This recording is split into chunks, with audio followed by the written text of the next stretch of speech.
రాష్ట్ర ప్రజల ఆరోగ్య భద్రతకు కూటమి ప్రభుత్వం కృషి చేసిందని మంత్రి డోల బాల వీరాంజనేయ స్వామి అన్నారు. ప్రకాశం జిల్లా తూర్పు నాయుడుపాలెంలోని మంత్రి క్యాంపు కార్యాలయంలో అర్హులైన లబ్ధిదారులకు సీఎం సహాయ నిధి చెక్కులను పంపిణీ చేశారు. కూటమి ప్రభుత్వం అధికారంలోకి వచ్చిన కొద్ది కాలంలోనే ఒక్కో కొండపి నియోజకవర్గంలోనే 12.2 కోట్ల రూపాయల విలువైన సీఎం సహాయ నిధి చెక్కులను పేదలకు అందజేసినట్లు మంత్రి తెలిపారు. కొండపి నియోజకవర్గంలో మొత్తం మనకి 31,53,000 రూపాయలని 58 మందికి ముఖ్యమంత్రి సహాయ నిధి కింద అందించడం జరిగింది. ఇప్పటివరకు మన నియోజకవర్గంలో 12,02,56,000 రూపాయలని 1,524 మందికి అందించడం జరిగింది.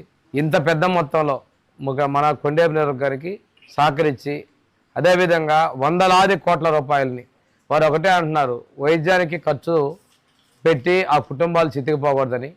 అందుకోసమే 25 లక్షల రూపాయలతోటి ఇన్సూరెన్స్ తీసుకొస్తున్నారు. ఇంతేకాకుండా ప్రజలందరి యొక్క రికార్డ్స్ మొత్తాన్ని ఆన్లైన్ చేసి సంజీవని అనేటువంటి ప్రాజెక్టును తీసుకురాబోతున్నారు. అది బిల్ గేట్స్ సహకారంతో సంజీవని పథకాన్ని ప్రారంభిస్తున్నాం. ఇప్పటికే చిత్తూరు జిల్లాలో చేస్తున్నాం. దానివల్ల అత్యవసరంగా మనకి ఏ ప్రమాదం రాబోతుందో కూడా అలర్ట్ చేసి వారికి వైద్యం అందించి ప్రాణాలను కాపాడే విధంగా కూడా ఉపయోగపడుతుంది. కాబట్టి ముఖ్యమంత్రి గారు ముందు కుప్పంలో చేశారు.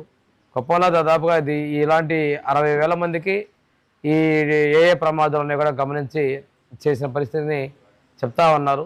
చిత్తూరు జిల్లా చేస్తున్నారు. త్వరలోనే రాష్ట్రం అంతా కూడా రేపు 1వ తేదీ నుంచి చేసేదానికి ప్రణాళిక సిద్ధం చేస్తూ ఉన్నాయి. ఈరోజు కొండేపు నియోజకవర్గంలో మొత్తం మనకి